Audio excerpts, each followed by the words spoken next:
Every time I look at the news, climate collapse accelerating, fascism on the rise, and people say the world feels untenable, all I can think is, welcome to my world.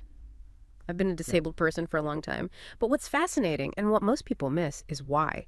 It's not just about my divergent neurology or hypersensitivities to light and sound. The truly disabling part, it's a story, a set of narratives that get built about us. I see it happen constantly. A non-autistic person talks to an autistic person, and you can see this flicker of bafflement on their face, frustration, this empty sensation. But instead of seeing it as a simple gap in translation, they immediately construct a narrative to explain their own feeling. And that narrative is always the same. We are the ones who are empty. We are the ones who lack empathy. They've created a ghost. And the consequences of that ghost are everywhere. My own husband, when he was a teenager, had to go into a doctor's office and literally pretend to be that unfeeling, unempathetic stereotype just to get his diagnosis. He had to perform their lie, find his community. That's the ghost we have to wrestle with. Wow. That opening quote, I mean, that feeling of being completely defined, framed, really, by how other people misunderstand you, that's such a powerful place to start. It really is. It cuts right to the heart of what we're digging into today. Yeah, because we're doing a deep dive here into, well, it feels like a fundamental shift, doesn't it? A whole paradigm shift in how we think about autism and maybe, all kinds of neurological differences. Exactly. It's about shifting where we see the problem. We're moving the whole conversation away from this idea that autism is just like an internal flaw, something wrong inside the person's brain. A purely individual deficit. And starting to see it as, well, relational, environmental, even systemic. That's precisely it. That's the mission today. We're going to investigate 3 really key concepts that are driving this change, all rooted in the neurodiversity movement. Okay, so what are the big 3 we're tackling? First, we need the foundation, the critique. That's the social model of disability. Then, the core scientific idea explaining why interactions break down, the double empathy problem. Right. And finally, the really tough one, the systemic consequence of all this misunderstanding, which is being called neuro-chauvinism. Social model, double empathy problem, neuro-chauvinism. Got it. It feels like a complete reevaluation. So to really get why these new ideas are so radical, we kind of have to look back, don't we? Understand the old framework, the one we're pushing against. Yeah, absolutely. Context is everything here for, almost a century. The way autism was talked about, defined, was all about lack, about deficiency. It was a story of what's missing. Exactly. And that language, right from the start, was loaded. Think about the early descriptions. You had Hans Asperger talking about machine-like qualities. Reducing people to mechanics. Pretty much. And then someone like Bruno Bettelheim with that incredibly damaging idea of the child as an empty shell. I mean, that kind of language just screams alienation, doesn't it? Brokenness. And these weren't just metaphors, were they? This deficit idea got baked into the actual clinical practice. Oh, completely. It became formalized. In the late 70s, you had Lorna Wing and Judith Gold, who laid out what became the diagnostic standard, the triad of impairments. Right, the 3 big areas of deficit. Yeah. Social interaction, communication, and this idea of social imagination. And the whole focus was on what the autistic person supposedly couldn't do, judged against neurotypical norms. That structure, focusing only on the negative, it's been stuck in the diagnostic manuals for decades. And the big psychological theory underpinning all of this was theory of mind, right, Tom? Yes, Kahn was huge, especially pushed by researchers like Simon Baron-Cohen. It offered this neat, almost simple explanation. Which was? Basically, that autistic people lack this core ability to imagine or figure out what other people are thinking or feeling. Their intentions, what's often called cognitive empathy. That ability to sort of read minds in social situations. Exactly. The theory went, if you don't have that tool, that supposed universal human thing for predicting what someone else will do, then you just can't navigate the social world appropriately. But there's a distinction that often gets missed, isn't there, between that cognitive empathy and effective empathy? That's a crucial point. Effective empathy, that's feeling with someone, feeling sympathy or emotional resonance when you understand their situation, that was sometimes acknowledged. But the deficit model really hung its hat on the failure of cognitive empathy. That quick, maybe unconscious reading of subtle cues, predicting behavior, reading the room, that was the skill they said was missing. And that this idea then got broadened out into the empathizing, systemizing theory, ES theory. Right. ES theory tried to balance the picture a bit.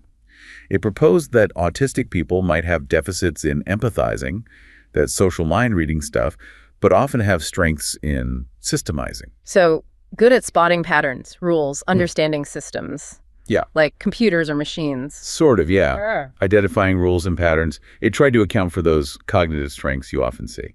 But then it got controversial when they tried to link it to biology, didn't it? That's where it got really messy. The theory got tied to the idea of elevated fetal testosterone. The extreme male brain idea. Exactly. And that sparked a lot of justified criticism, particularly around gender. Because labeling this profile, supposedly lower on social intuition, higher on systemizing as male or extreme male, well, it just reinforced a lot of old, frankly, sexist stereotypes. About who's naturally social and who's naturally logical. Precisely. And it kind of sidelined the actual experiences of autistic women and girls who didn't fit that stereotype. It became this biological excuse that distracted from the real communication issues. So if the deficit idea itself has these shaky, maybe even gendered foundations, we have to question the whole idea of an appropriate reaction, don't we? That's the core weakness right there. The whole deficit model ignores that interaction. Well, it's a two-way street. It's relational. Yeah. Theory of mind empathy was explicitly defined as having an appropriate emotional reaction to someone else's thoughts and feelings. And the million-dollar question is, appropriate according to whom? According to the majority. The neurotypical way of being sets the rules. So the moment you define the problem as failing to be appropriate, you automatically put anyone different in the wrong. You pathologize difference itself. Exactly. The autistic person is instantly positioned as faulty, judged by a standard they didn't create, and maybe can't meet in the same way. It's framed as their failure, not just a difference in style. Okay, but here's a thought.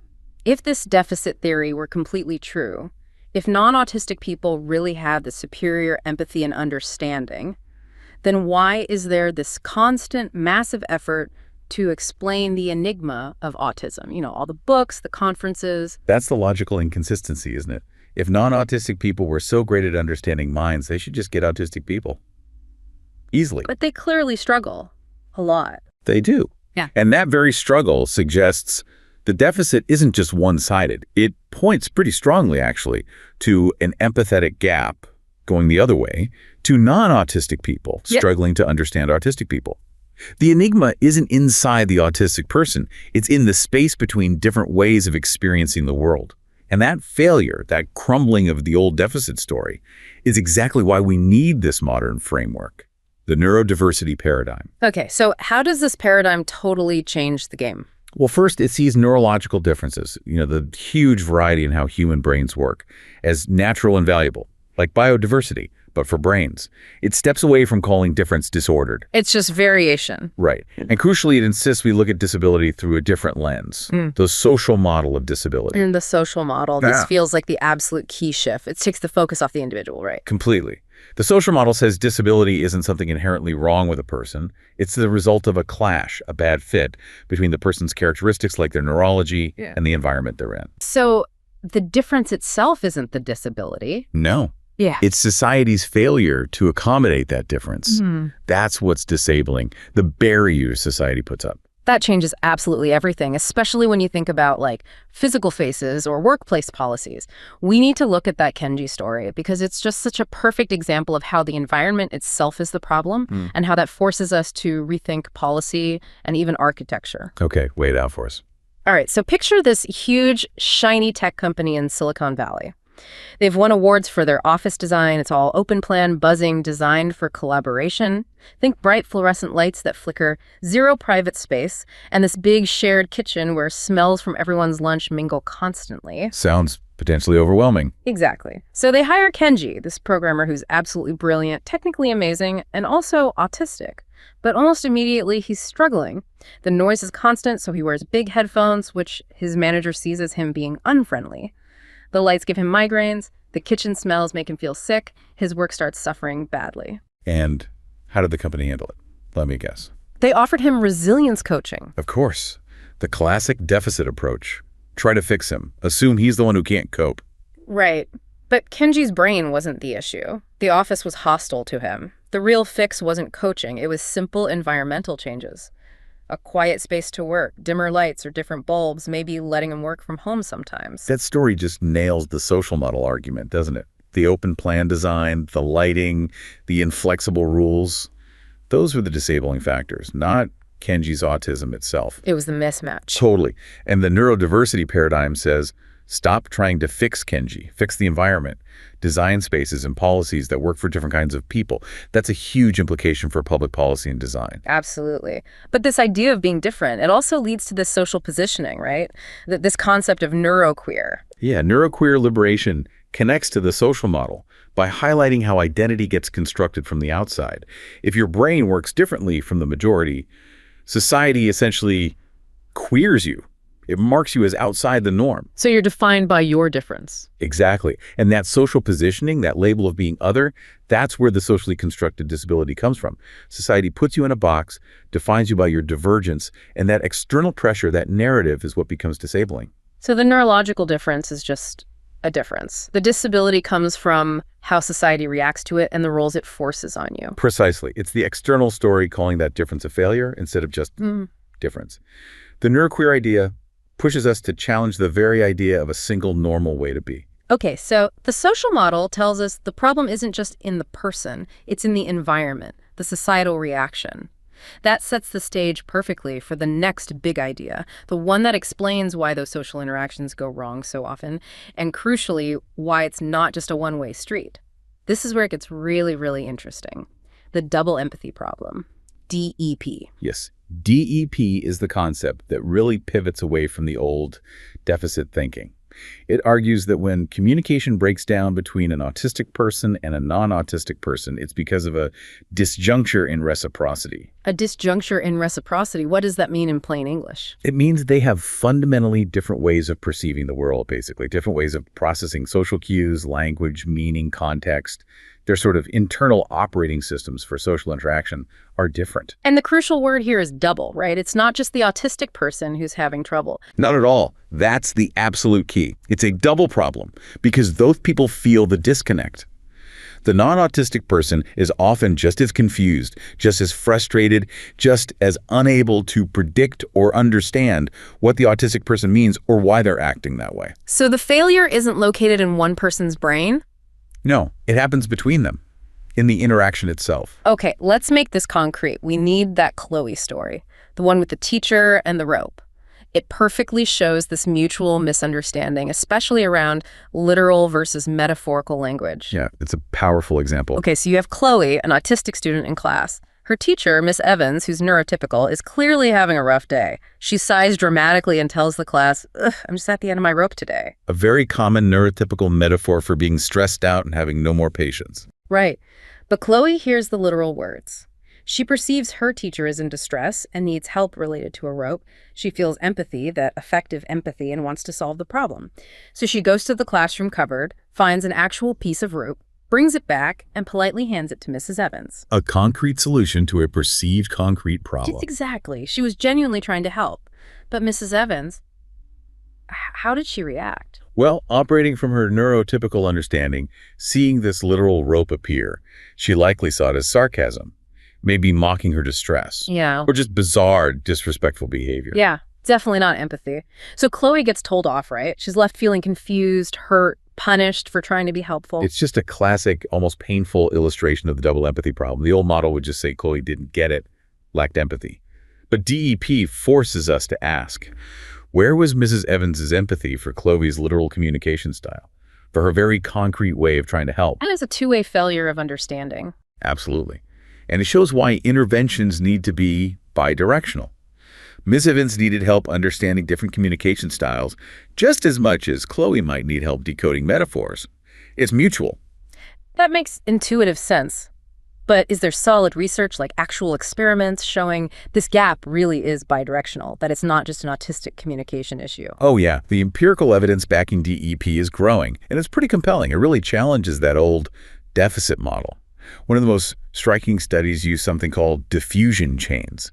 Like the game of telephone. Exactly like telephone. They had chains of 8 people passing along a story, and they tested different kinds of chains. All autistic participants, all non-autistic participants, and mixed chains alternating autistic and non-autistic people. Okay, and what happened in the chains where everyone was the same neurotype? All autistic or all non-autistic? This is the crucial finding. The information got passed along equally well in the all-autistic chains as it did in the all non-autistic chains. Wow. So autistic people were just as good as non-autistic people at communicating accurately with each other. Precisely. They maintain the story's meaning just fine when talking to other autistic people. If autism was purely an internal communication deficit, that all autistic chains should have fallen apart, right? But it didn't. So the breakdown must have happened in the mixed groups. Exactly where DEP predicts. In the mixed chains, the information degraded significantly faster. The message got garbled much more quickly. And get this, they also asked people to rate how much rapport they felt with the person they interacted with. Yeah. Rapport scores were way lower in the mixed chains compared to the same neurotype chains. People just didn't feel that connection or understanding when interacting across neurotypes nearly as much. So the difficulty isn't a general social impairment, it's specific to interacting between neurotypes. That's the unavoidable conclusion. It confirms the double empathy problem. The challenge is the mismatch between different ways of communicating and understanding the social world, not an inherent flaw in one group. That just completely reframes everything. Communication ability is there, rapport building is there, just within their own neurotype. Exactly. And there's other research that backs this up too. Studies show non-autistic people actually struggle quite a bit to accurately read autistic people's emotions or mental states from expressions or behavior. Yeah. That's an empathy gap on their side. And what about that find-em on meta-perceptions? That seemed totally counterintuitive to the old theory of mind idea. Autistic people being better at judging something social. Isn't that fascinating? Meta-perceptions are your judgments about how other people see you. And some research suggests autistic people can actually be more accurate than non-autistic people in judging whether a non-autistic person liked them after they'd just talked. How does that even work if they supposedly lack theory of mind? Well, it seriously questions the whole premise, doesn't it? And suggests the difference isn't a total inability to perceive social reality, but maybe a different way of processing it. And there's more when researchers asked autistic people and their non-autistic family members about communication problems. What did they find? The family members often explain the problems by pointing to the autistic person's impairments. But the autistic participants, they tended to reflect on both sides, things they might have done differently and things the other person might have misunderstood. They actually showed more of a grasp of the relational, two-sided nature of the breakdown. They saw the double empathy problem in action. It seems so, while the non-autistic family members often defaulted back to the deficit story. Okay, so the double empathy problem explains why the communication breaks down between neurotypes. It's mutual. But that leaves a big question. If the problem is mutual, why does only one side get labeled as disordered, as pathological? Why the huge power imbalance? And that is where the third concept comes in, the really critical piece about power and prejudice, neuro-chauvinism. Neuro-chauvinism, what exactly is that? It's essentially the systemic prejudice that grows out of the double empathy problem and the old deficit model. It's this pervasive, often unspoken, mainstream idea that there's only one correct, valid way for a human brain to function the neurotypical way. And any deviation from that isn't just different. It's seen as broken, pathological, less than. And that belief fuels the systemic exclusion, the marginalization, even the dehumanization of people who are neurodivergent. And you see this play out in really damaging ways in places like healthcare, right? Where the diagnosis itself can just shut down any real human connection or understanding. Absolutely. Take that story about the autistic woman who finally got her diagnosis as an adult and then went seeking help for really severe anxiety. What happened? She described going to her doctor. The doctor sees ASD on the chart and literally, physically turns away from her while she's talking about her anxiety. Say, starts talking to her husband instead, saying things like, oh, it must be hard managing her condition, and then dismisses her anxiety, saying it's probably just, a symptom of her pathology, basically, or autism makes her unable to cope with normal life. Oh my God. So her real human feeling, her anxiety, just got erased, reduced to a mechanical symptom of her diagnosis. That's neuro-chauvinism in action. The doctor, from his position of power, used the label to invalidate her experience. He didn't see a person suffering. He saw a collection of deficits. He was acting as an enforcer of who gets to be considered fully human, whose feelings count as real. And this connects right back to what you said earlier about empathy being framed as a moral issue historically. It does. That old narrative that autism means a lack of empathy automatically positioned autistic people as somehow outside the moral community.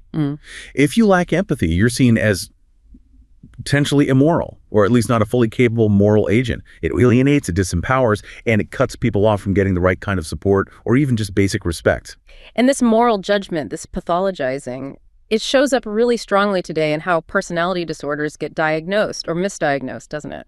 Yes, that's a huge issue, particularly for autistic people whose presentation doesn't fit the male stereotype, like women or people of color, especially if they mask a lot. Historically, maybe things got dumped into categories like schizophrenia. Now, diagnoses like borderline personality disorder, BPD, UPD, or even antisocial personality disorder, ASPD, can sometimes serve that function. How so? The diagnosis essentially becomes a way for the system to say the person themselves, their core personality, is inherently flawed or bad. It's less a medical diagnosis and more a kind of moral condemnation, often completely missing the underlying neurodevelopmental difference and preventing access to autism-affirming support. It's staggering to think how these ideas echo much darker historical movements. The link to eugenics is impossible to ignore. I mean, the very concept of autism was being formed during the peak of 20th century eugenics, like the T4 program in Nazi Germany targeting disabled people. Neuro-chauvinism kind of continues that legacy through systemic exclusion. And there's a subtle but profound difference sometimes noted when comparing it to things like racism or misogyny. What's the difference? With racism or misogyny, there's often an initial recognition of humanity that then gets deliberately stripped away, learned dehumanization. But some research, like studies on first impressions of autistic people, suggests that with neurochauvinism, sometimes that initial intuitive flicker of recognizing the other person as fully human in the same way, it might not even happen for some neurotypical observers. That lack of automatic recognition, the consequences could be lethal. They are. Tragically. When that basic intuitive grasp of shared humanity is missing, especially in interactions with authority figures like police, it can lead to disaster. Misinterpreting communication differences or sensory overload responses as hostility or noncompliance. We see cases like Elijah McClain, where difference was met with deadly force because that fundamental recognition of non-threatening humanity just wasn't there from the neurotypical perspective. So who holds the power in this neurochauvinistic system? Who keeps it going? It's maintained by power dynamics. Right. There's that saying, power is the ability not to have to learn. The neuromajority sets the social rules, the communication norms. They generally don't need to learn the autistic communication style to navigate the world they built. So they lack the motivation, maybe, for that reciprocal empathy needed to bridge the double empathy gap. Exactly. And that lack of reciprocal effort keeps the system in place. The burden always falls on the neurodivergent person to adapt, to translate, to mask, ensuring the exclusion continues. Okay, so if the real problems are this double empathy gap, the hostile environments created by the social model failures, and this underlying neurochauvinism, then our whole approach to support and intervention has to change radically, doesn't it? We can't just keep focusing on fixing the autistic person with social skills training. That's the unavoidable conclusion. The whole ethos of trying to train autistic people to perfectly mimic neurotypical social behavior, it assumes the deficit is solely theirs. But if the problem is relational and societal, then our resources need to shift. We need to target societal attitudes, create more accommodating environments, tackle stigma, not just focus on the individual. And we absolutely have to acknowledge the enormous cost of the current approach, the cost of constantly trying to fit in. Yes, the cost of masking. This continuous effort to suppress natural autistic traits and perform neurotypicality. It's utterly exhausting. It damages mental health, fragments people's sense of self. And it contributes to those horrifyingly high rates of suicide in the autistic community. Directly. The mental toll of constantly pretending to be someone you're not, just to survive in a neurotypical world, is immense. It tells us the current support model is fundamentally failing people. So if we move away from those deficit-based models, what do better, more effective support strategies actually look like? The ones rooted in the social model and relational understanding. Well, they look very different because they shift the responsibility. Think about environmental approaches first. There are things like the ATLS training program, which uses the low arousal approach. Low arousal? What does that involve? It's about managing the context to prevent distress, not managing the person's reaction. Staff are trained to reduce demands on the person, identify and avoid known sensory or emotional triggers, and importantly, control their own nonverbal behavior to be less confrontational or demanding. So the onus is on the staff, the environment, to be less stressful. Exactly. It puts a responsibility back on the social context, recognizing that's often where the problem starts. Like fixing Kenji's office, not Kenji. Makes sense. What about in schools or communities? There you see broader approaches like the Synergy program. It's less about individual therapy and more about creating genuinely collaborative communities, especially in education. It looks at the whole system, teachers, peers, environment, working together to support the autistic student. So changing the whole ecosystem. Right. And even for autistic people who might have higher support needs, maybe limited verbal communication, the relational approach is still key. How does that work? It focuses on recognizing them as active social beings, always. Approaches like intensive interaction or parent-led therapies like PACT, they center on building rapport, finding ways to connect, establishing genuinely mutual, fulfilling interactions. It validates their ways of communicating, even if nonverbal, and sees them as equal partners in the relationship. That sounds much more respectful. Now, one last thing. This double empathy problem, this risk of misunderstanding, it even applies to the researchers studying autism, doesn't it? That's a really critical point for the field itself. If there's an inherent risk of non-autistic researchers misunderstanding autistic participants, misinterpreting their experiences, their behaviors, then how can we trust the research? So what's the solution? The solution being pushed for is much greater participatory research. Meaning autistic people need to be involved in doing the research. Absolutely. Yeah. Not just as subjects, but as partners. Involved right from the start, deciding what questions to ask, designing the studies, helping to interpret the results. It ensures the research is actually relevant to autistic people's lives and well-being, and crucially, that the findings aren't filtered through that potentially biased neurotypical lens, always looking for deficits. So when you pull it all together, the shift we've been talking about today, it's profound. It forces us to stop seeing autism as some kind of one-way street of social failure located inside one person. It's not an individual deficit. No. It's fundamentally an interpersonal challenge, a societal one, rooted in that mismatch of experiences and communication styles. And the evidence, like those diffusion chain studies, it really confirms that autistic people communicate perfectly effectively, build rapport just fine when they're interacting with other autistic people. The problem is the gap between neurotypes. So that ghost from the opening quote, the idea of the unfeeling, unempathetic autistic person, it's not real. It's a story neurotypical people tell themselves. It's a construct, a narrative created, perhaps unconsciously, to explain their own feelings of confusion or frustration when an interaction doesn't go the way their neurotype expects. And understanding the double empathy problem, seeing the system through the lens of neuro-chauvinism, it means we have to stop trying to fix autistic people. Exactly. It forces us collectively to look outwards, to address the structures, the policies, the environments, and the deep-seated prejudices in the world itself, not just keep focusing on the individual's brain.